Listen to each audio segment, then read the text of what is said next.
Business Takeout presents The Takeout Effect with Banki. The Takeout Effect brings real conversations in business.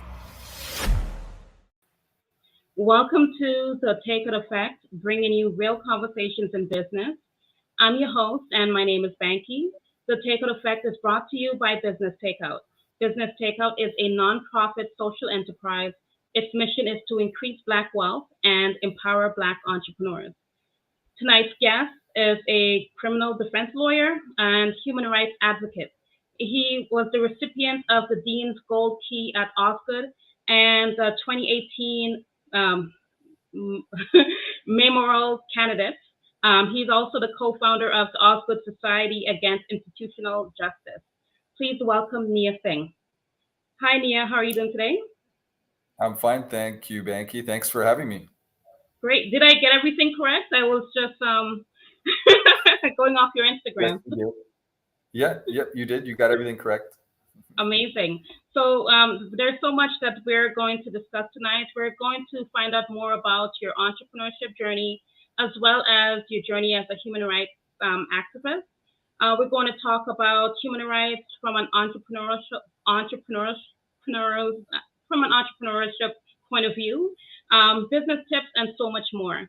But before we do that, also, may I also say that we do have a game towards the end of the show called Business Confession, and we're going to find out if you have a confession. Are you ready? Okay. I'm ready. Okay, great. Before we start, let's hear a message from our sponsor.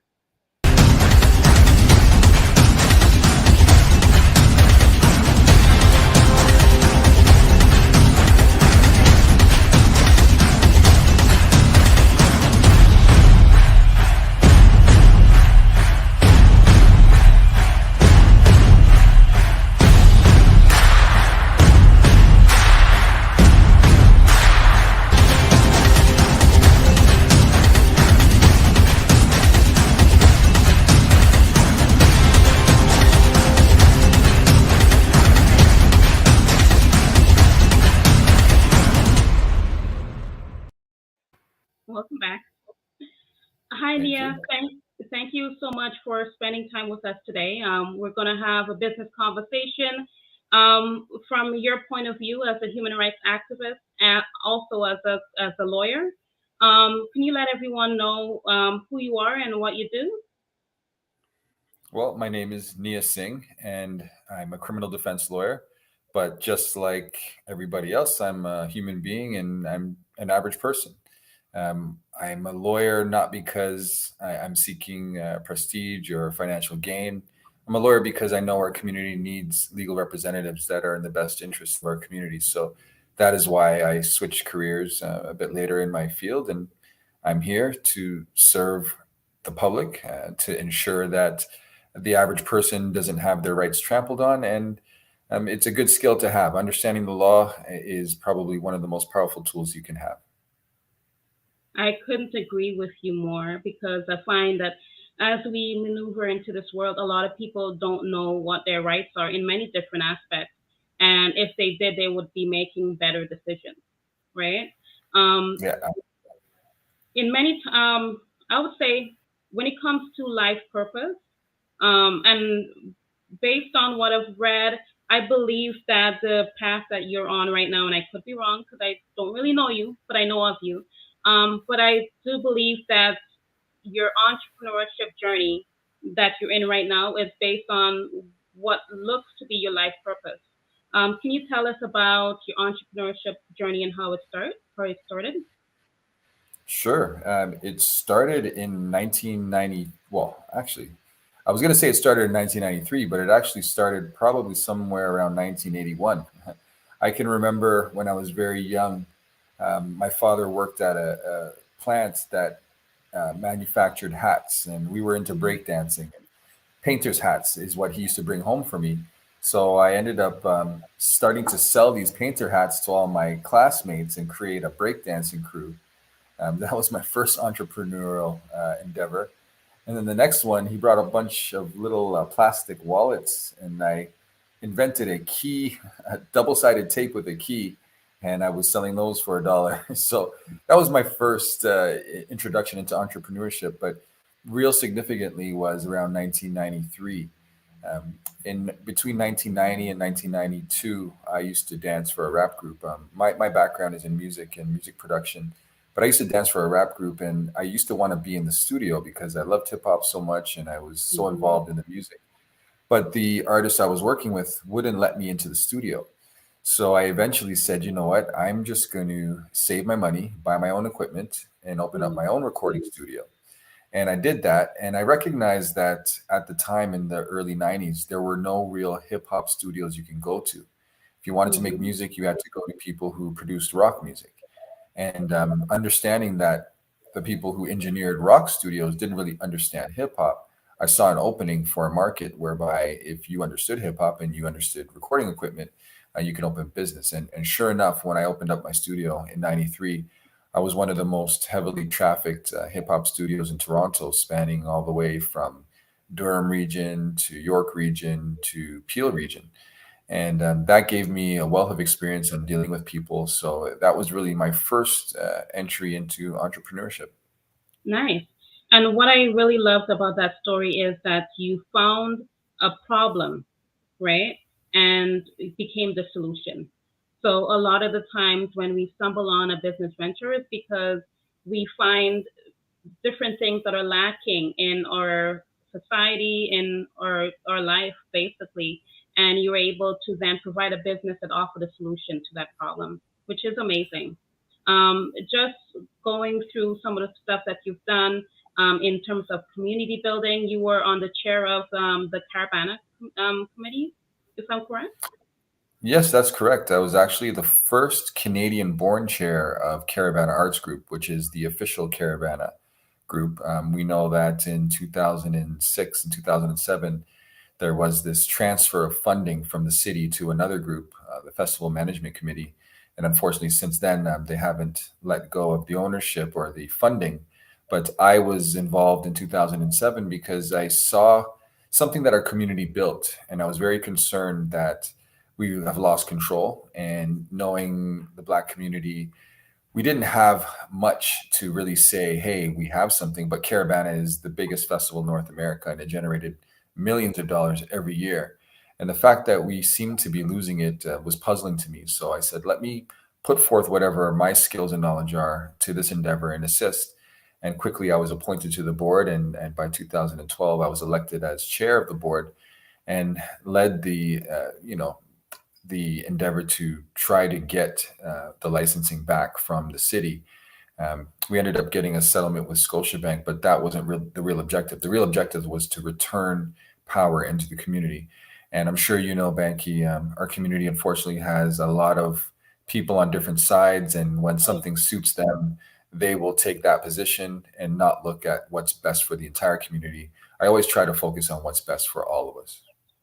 Definitely. And I see a few things I want to get into, but I like a lot of things that you're doing in terms of in community. I would say, for example, I was on your website and I see that you provide support to students that have been suspended or expelled, or providing support to them. Why is that important to you? Because I also noticed that it was part of your 2018 things that you say that you wanted to change in the school system. Yeah, it's important to me because education is power. Knowledge is power. We understand that. But as a community, we've been misled to think that other things are power, that money is power. And yes, money is a tool, but nobody can take what's out of your head. No matter what possessions you have, jewelry, cars, money, once that's all gone, it's only left your intelligence is what's left. And knowing that people were being kicked out of school and suspended and expelled unjustly, as compared to other communities who exhibit similar behavior, it was a huge concern for me. By streaming our kids and kicking them out of school, giving them a negative perception of education, diverted them from post-secondary education, which basically diverts them to a lower income in life. You can be an entrepreneur whether you have high school or not. I'm not saying school is the only route, but school definitely gives you another advantage when it comes to all the other things you do. So protecting students' rights in those arenas, understanding that there's a power imbalance when it comes to principals, teachers, and the school board versus the average parent who's hardworking and has children and has stress and is trying to pay the bills. It's hard for them to really understand what's happening sometimes in school. So my firm, was ready and willing, and we've done a very good job of staving off a lot of suspensions and expulsions. I started that work when I was at Osgood, and when I started the Osgood Society Against Institutional Justice. I Mm. received a few calls from students who were having issues with their teachers. And I noticed just a simple letter from an organization with strongly worded sentiments actually turned around that relationship. And when I saw success in that, I began to do more of that work. And then Taibu, who received funding for this initiative from Legal Aid, when they recognized that Black students were disproportionately being suspended and expelled, they asked me to head up the legal team, and my firm was contracted to supply those services. Amazing. I love that. So I might be pronouncing it wrong. Is it Ma'at Legal Services? Yeah, Ma'at's legal services. Yeah. Perfect. So how long have you had that law firm? Just right after I became a lawyer, since October 2017. So we're in our fifth year now. We're 4 complete years, and this is our fifth year of operation. And it's just an extension of all the advocacy that I and others that work with my firm have been trying to do for as long as we can remember. Okay. And I love that because a lot of people after law school, they go and work for a law firm, and you went and got your own. So I'm very proud of you for doing that. Um, Speaking up against injustice, um, when did your journey as a human rights, actually, you know what? I'm going to word it differently. I saw an article from the Toronto Star. It said, "Excuse me, officer, why are you stopping me?" And it was the title of an article back in 2013, and your face was on the cover, right? Um, Yeah. when did your journey start as a human rights activist? And can you go into the story behind how it started? Well, I always remember being someone in school who, when other students were having issues, I would always try to assist them and advocate on their behalf. A lot of my friends and peer groups, I seem to be the one who's always saying, well, that's not right. Don't do that. Or let's make sure we are safe doing this. So I've always had that type of personality to me. But it really became evident after I started my recording studio. And within a few years, I was hosting co op students. I had students from all over the GTA. And they would start sharing with me their stories about how they've been wrongfully arrested, charged, or being mistreated at school. And at that point, I started to write letters on their behalf, speak up for them, even attend court for some people who were facing court challenges. And I just wanted to be someone who can help bridge the gap between those who hold power and those who haven't found their voice yet or who are unable to utilize their voice in a certain way. I recognize one of my skills and purposes is conveying messages in meetings. And so Mhm. I took that on and started advocating for people at that age. I was only 19 at the time, and then going into my 20s. And then as time went on, I just became the go to guy for people who needed support, needed guidance, and needed mentorship. Okay. And it's amazing that you switched 20 years of doing music. Now you're a lawyer. And how was that transition for you? I think it was a natural progression, but it was also a little bit shocking. The shocking part was when I made it into law school, when I realized that most people in law school weren't there to be social justice advocates or fight for rights of people. They were actually there to work on Bay Street and work in corporate law and make money. I never viewed law as that because being subject to human rights abuses, I've always viewed the law as something you have to fight against and fight for.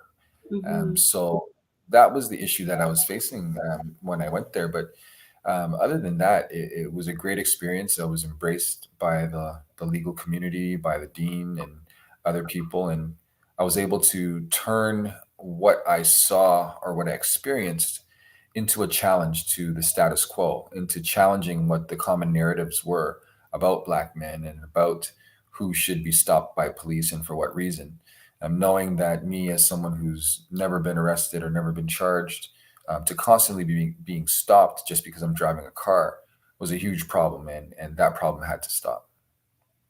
And I see another pattern in recognizing that there is a problem and speaking up against it. So whereas when you first started your entrepreneurship journey, you saw that there was a problem and you turned that as a solution to your business. Now this is your journey as a human rights activist, where you saw that there was a problem with in Toronto, in terms of parting, and you challenged that, by making it a better place for Black men in Toronto, right? I would say, and there was a question.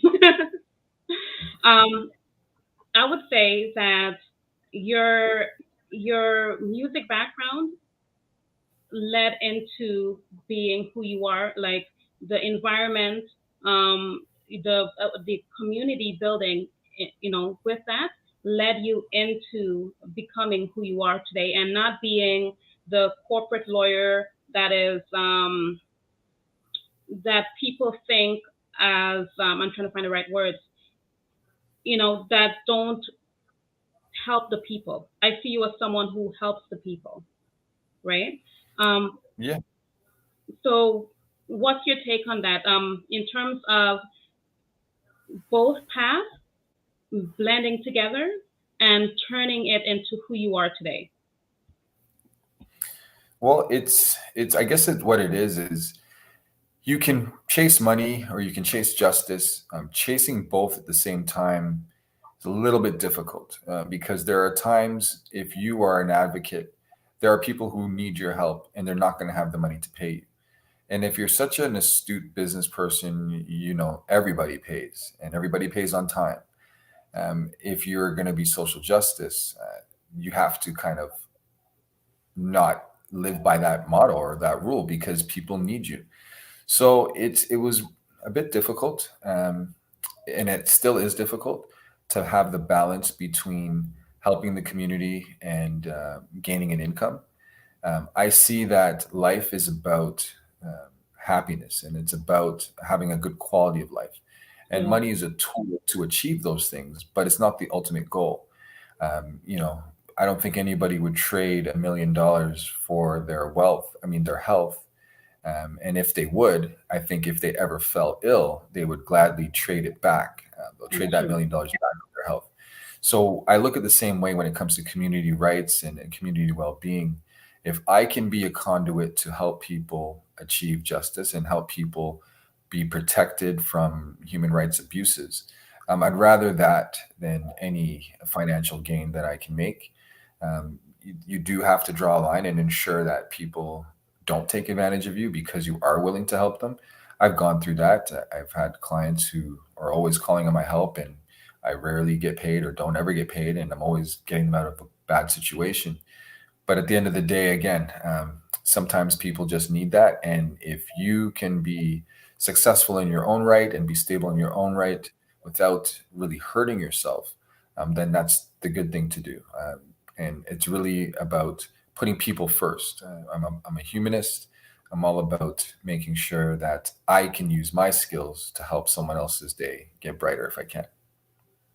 Amazing. When you're looking at human rights from a business perspective and COVID-19, right? How do you think business owners may have failed us when it comes to human rights due to the impact of COVID-19? Well, COVID-19 is a very serious issue, and I'm happy to go down that path, but just beware. I'm a very strong advocate against the measures that have happened.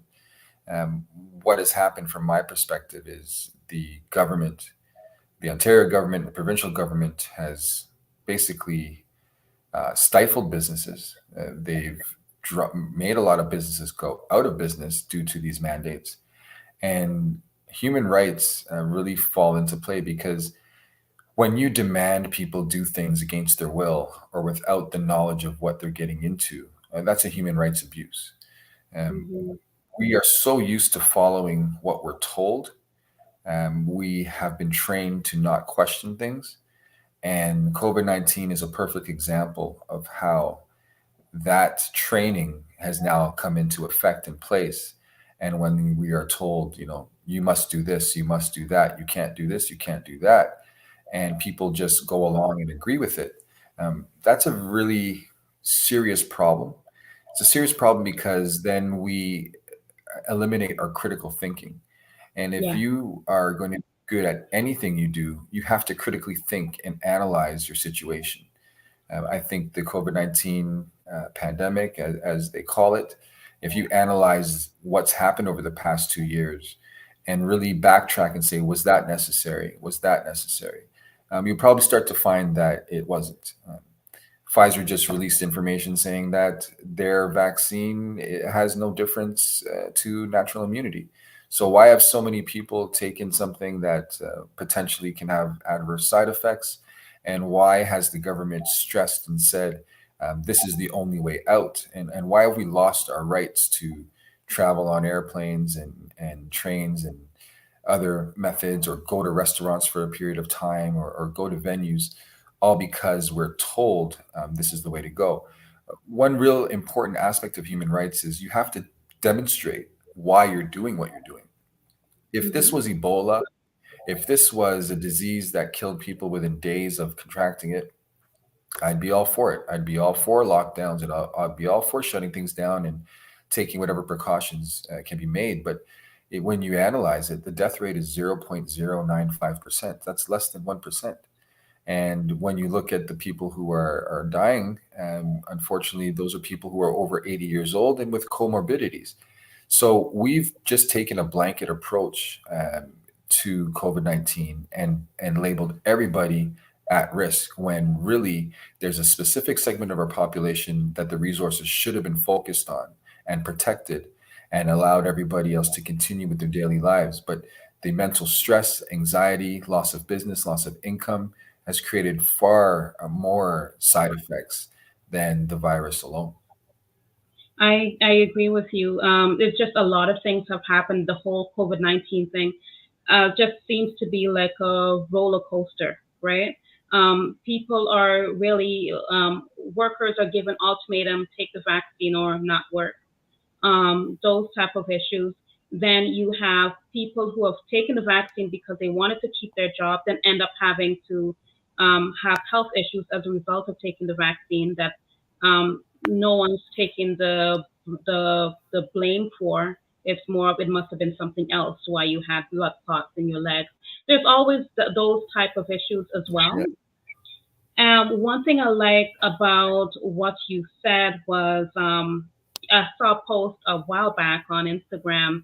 It would have said something along the lines of, if the government would have more of, you know, educate people about the importance of living a healthier life during COVID, in opposed to, implementing these strict vaccines or whatnot.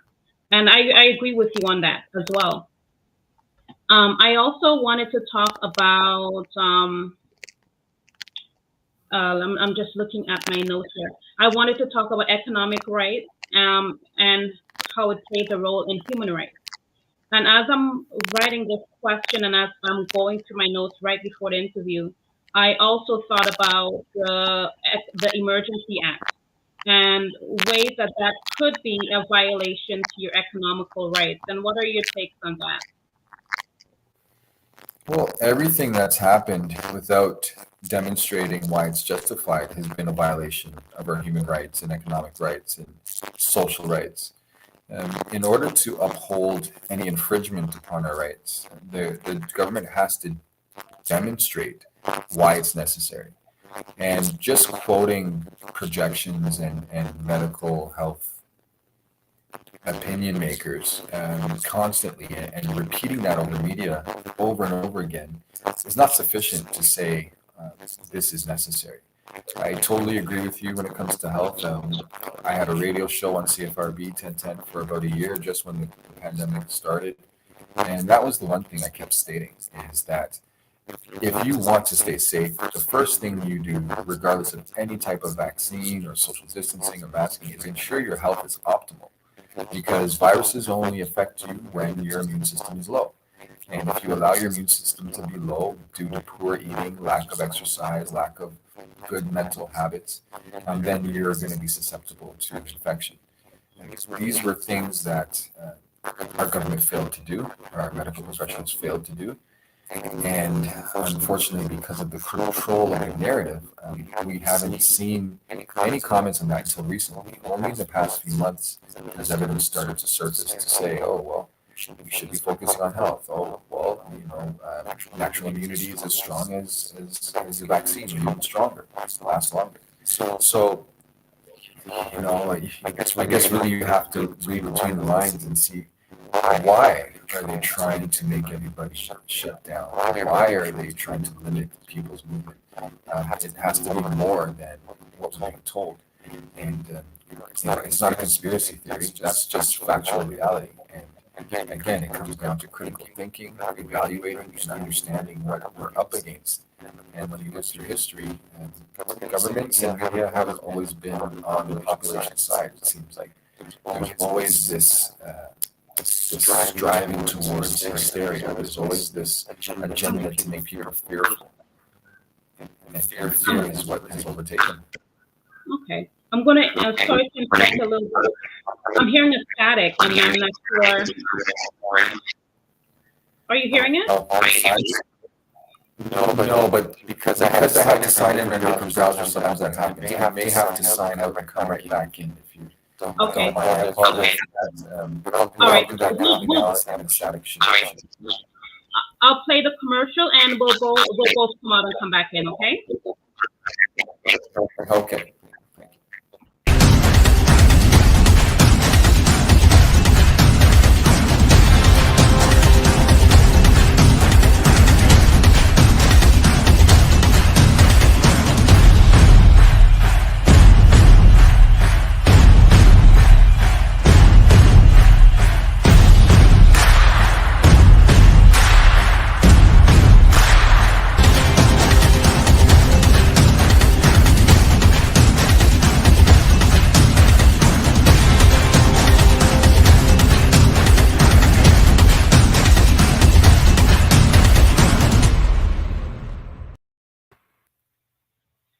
Hello?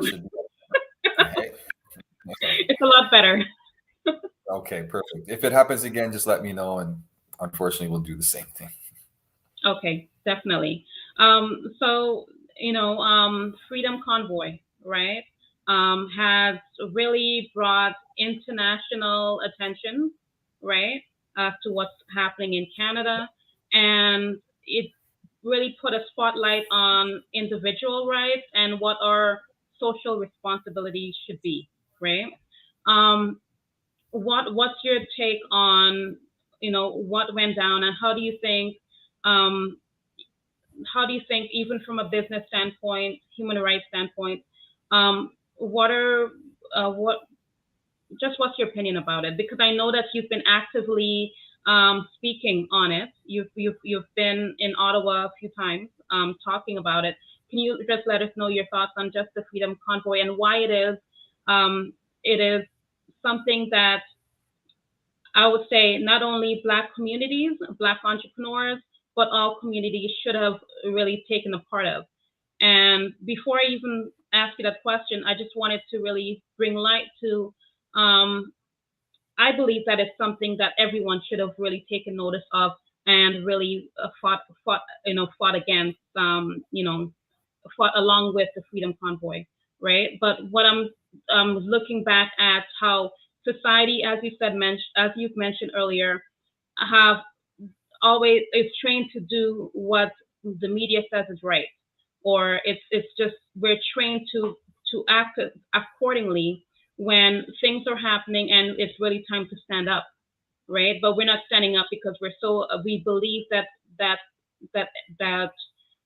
I'm trying to find the right words, but it's more of we believe that that what the government says or what the direction that is given to us is the right decision. And without really going into it, I would just say, me and let's say an elderly person, a little bit older than me, I'm like, hey, what do you think of the truckers? And they'll be like, oh, they're causing riots, they're doing this, they're doing that. Where I see that they're fighting for their rights. So what's your take on that? Well, my take, first of all, is thank you to the trucker convoy, because prior to that, we were going down a really dark hole.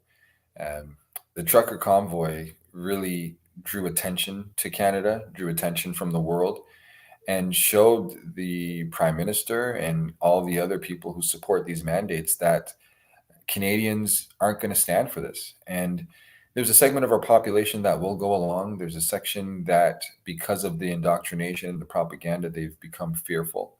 That's understandable. But there's also a section of our population who recognizes that freedom trumps everything, and that should be the primary objective. So to see how effective they were in the beginning was very refreshing. But to see how quickly the narrative changed and they started labeling the convoy as Nazis and swastikas and Mm, disruptors was really disappointing. And it showed that the media is controlled, in my opinion. It's definitely controlled by people who want to display a certain narrative. Um, when I went there and spoke to people on the ground, every single person said it was the most beautiful, lovely, peaceful thing that they've ever experienced. Every word that they spoke of related to love. So this was all about love and peace. yeah. And it was labeled as something else. And when Chief Slowly was there, he maintained order. And when he saw no violence, no trouble, he knew there was no reason to remove those protesters, because protesting is a democratic right. And if you're protesting on the nation's capital, why should you be removed? There is no reason to be removed. It was only through the narrative of these terrorists and cells and white nationalists that, unfortunately, the media and the prime minister used to sway the public opinion, to get people to think that the trucker convoy was wrong, to think that the protests were wrong. And as you said, there's this belief that riots were started.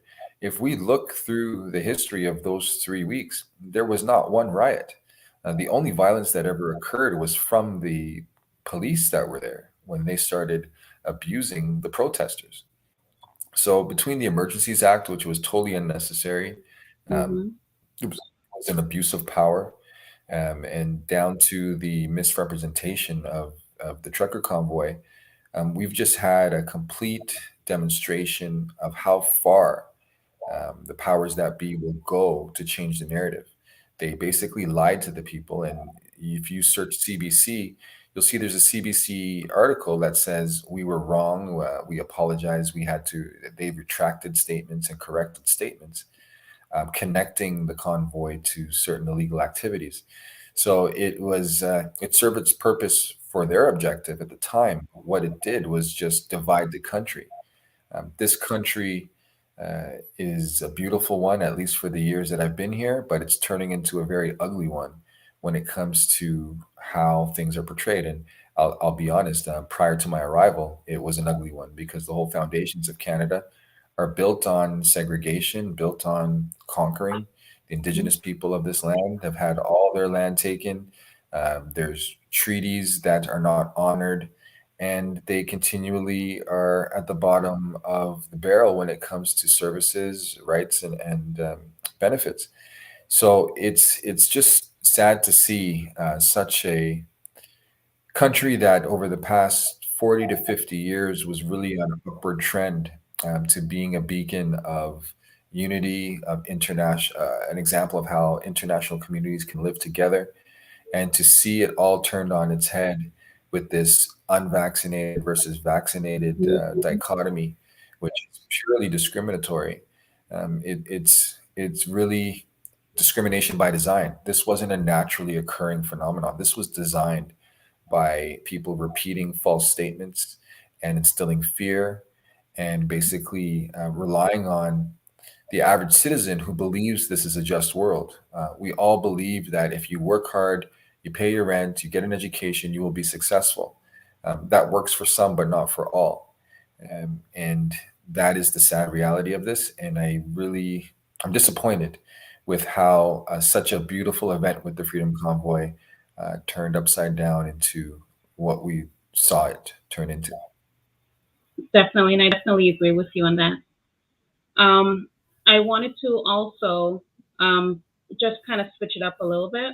I'm looking at the time, and I wanted to ask you, for entrepreneurs, right?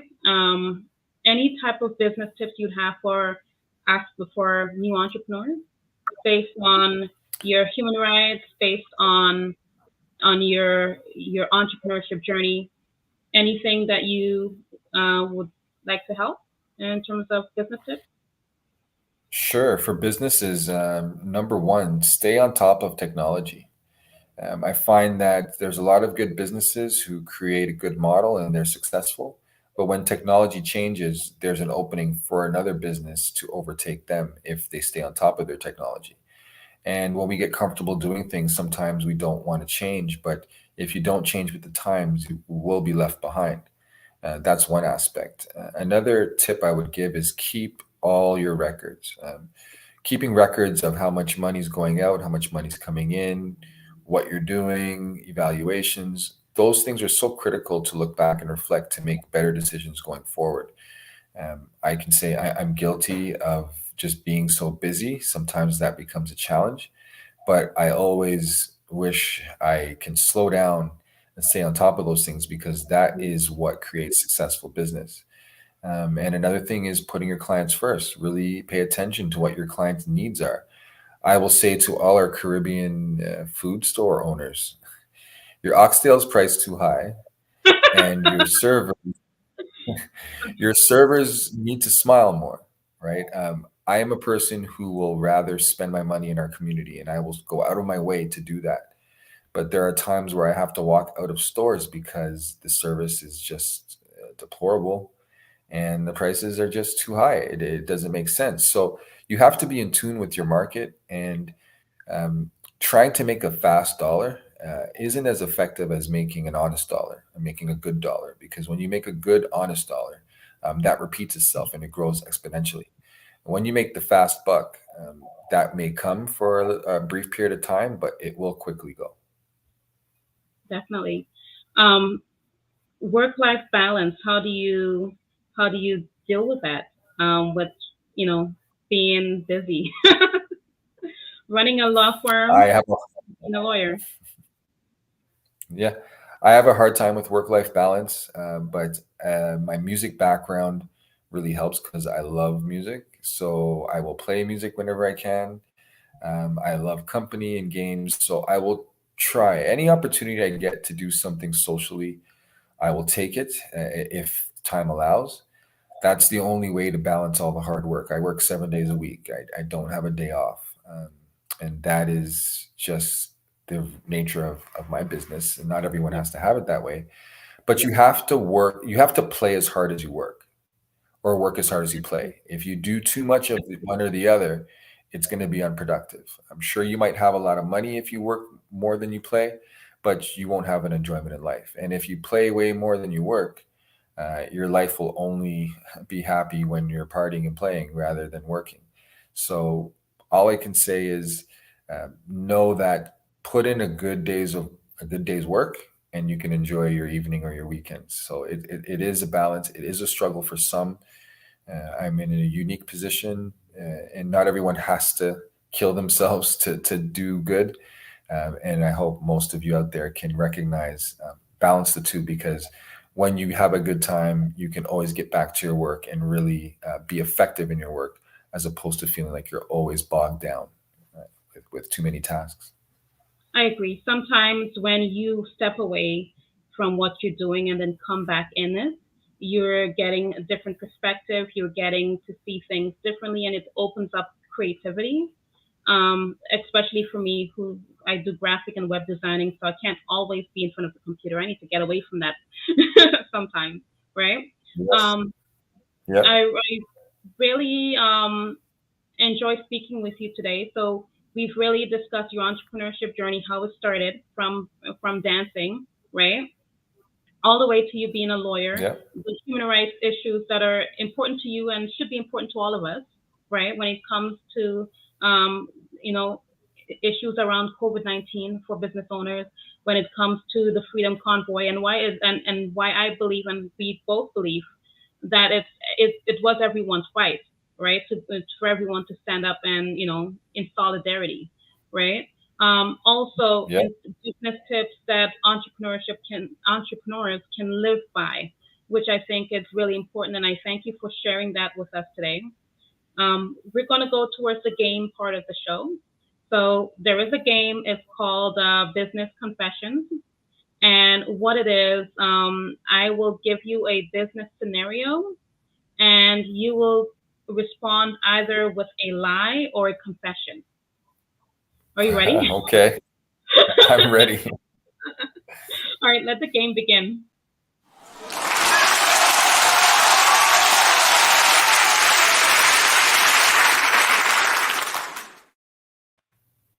Okay, Knia, tell me about a time when you were about to give up on a task, but instead you persevered and kept on going and succeeded.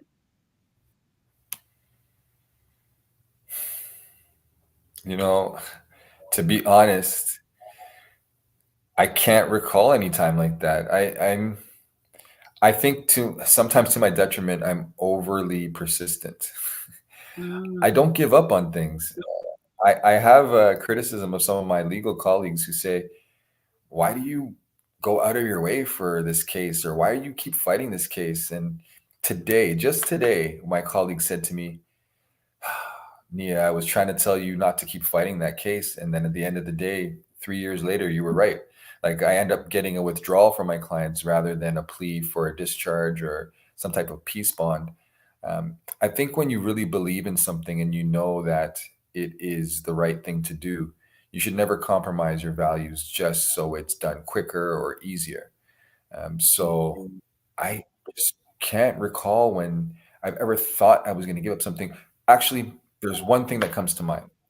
There was a client, I was approached in the hallway and I was told about a certain criminal activity that was alleged to the person. And because of my repulsiveness to that charge, I was like, no, I'm not gonna deal with this case.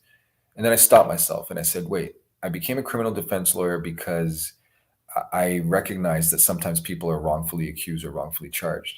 And I stopped myself and I said, you know what? I'm going to go speak to that person first before I make my decision. And then based on my conversation, then I'll make my decision. And I spoke with the person and I recognized what was being told about them wasn't accurate. And I represented that person. So that's the closest to your question that I've come to. And I would say it's a confession. So that's a confession? Yeah. Yeah. I guess it is a confession. Yeah. No, I was just about to say, well, thank you for sharing. Thank you for sharing. My pleasure.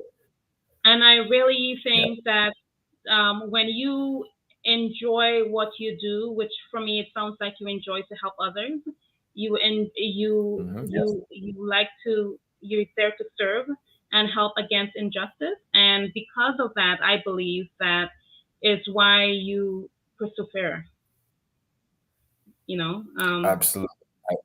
Thank you. I think so too. And that's one thing I've always said. If you're going to work for a living, you must do something you enjoy. And that's why my entrepreneurial business was in music and dancing, because I enjoy it. So it didn't feel like work and I was able to keep going. And same thing with law, helping people and seeking justice is something that's a passion of mine.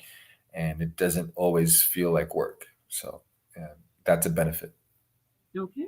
What does the future hold for you? I hope a vacation. I hope some time off. too. I hope some time for me to do the things that I actually really just personally want to do, because my time is spent so much serving others. But I really hope the future holds peace and elevation of our community Yeah. locally and globally. I'm really concerned with how people of African descent have been treated on this globe and how we continue to be treated and the levels that we relegate ourselves to. We are much better than we behave generally, at least I would see in the public eye. And when I see the youth, I really want us to recognize our excellence and harness the skills we have and the natural abilities we have, and not to allow others to say we are unable or we can't or we're less than.